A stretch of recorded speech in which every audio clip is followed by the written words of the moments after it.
So if I am limited on my borrowing capacity and I don't have much for a deposit, what other options do I have? Yeah, good question, Nicola. So this is often the case for first home buyers where, first of all, you don't have much of a deposit. There are options available where your parents could offer a security guarantee. So what that means is you can purchase a property with no deposit, borrow the full amount. This is subject to your borrowing capacity.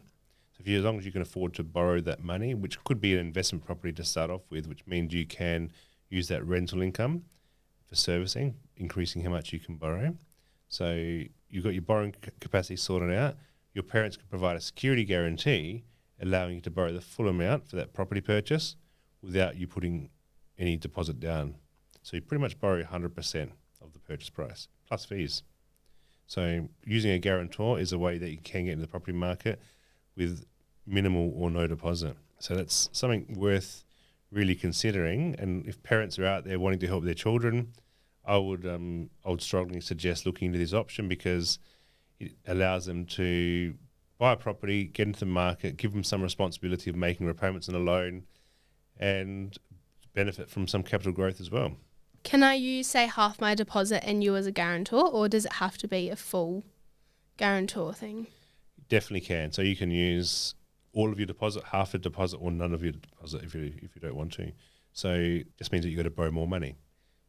So you definitely can. Yep. So the way it works is the banks will normally want to keep their lending ratio. You know how we talked about LVR on an earlier episode? The banks want to keep their lending ratio to 80%. So the way they do that is they'll lend 80% against the property that you're buying. Any difference, let's just say you're buying $1 million property, just round numbers now, they'll lend you $800,000 against that property that you're buying. 80% of $1 million is $800,000. Not saying that you're going to buy a property for $1 million, but just so we keep the numbers round. So then you've got a shortfall of $200,000 plus government fees, call it $50,000. So then you're short $250,000 to be able to complete that settlement. That $250,000 alone is then secured against your parents' property. So the bank's lending you the full $1,050,000, but they're topping up their security by tapping into other equity being your parents' property. So that's how a guarantor loan would work. And using it as a security. Using it as a security guarantee. So parents would then provide a guarantee just for that smaller portion, and it's limited to that loan amount there. So that's one option that would help you get into the property market faster. So what if someone doesn't have a mum or dad who wants to be their guarantor? Can they use other family members like her grandparents or aunties or uncles? They potentially can. Grandparents can be used.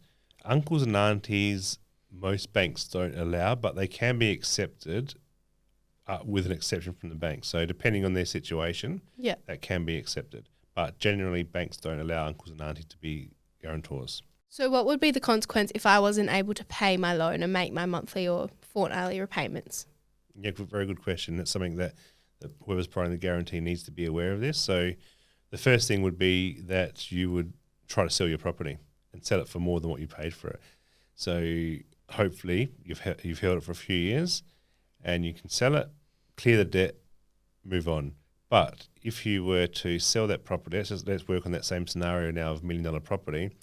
Let's say you were to sell it and you were to end up with $900,000, you've still got a debt of $150,000 because you borrowed $1,050,000. So you've still got a debt of $150,000. You would either need to still service that debt yourself, or if you can't service it and you're not working, whoever's provided that guarantee is responsible for servicing that debt.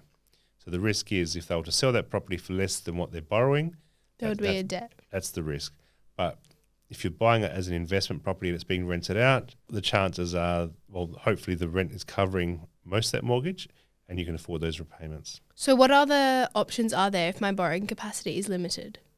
Yeah, good question. So what's becoming more and more popular is siblings buying houses together or friends buying houses together.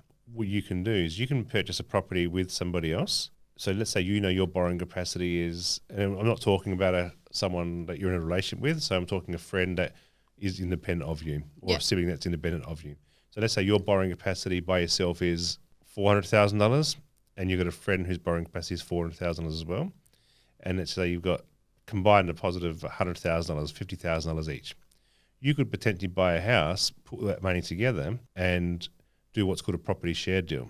So Okay. the way that works is you borrow your $400,000, they borrow their $400,000, but using the same property as security. So you're each providing each other security guarantees, but you've each got your own loans independently. So what that does, it gets you into a higher value property with hopefully more chance of capital growth by buying a house with a friend.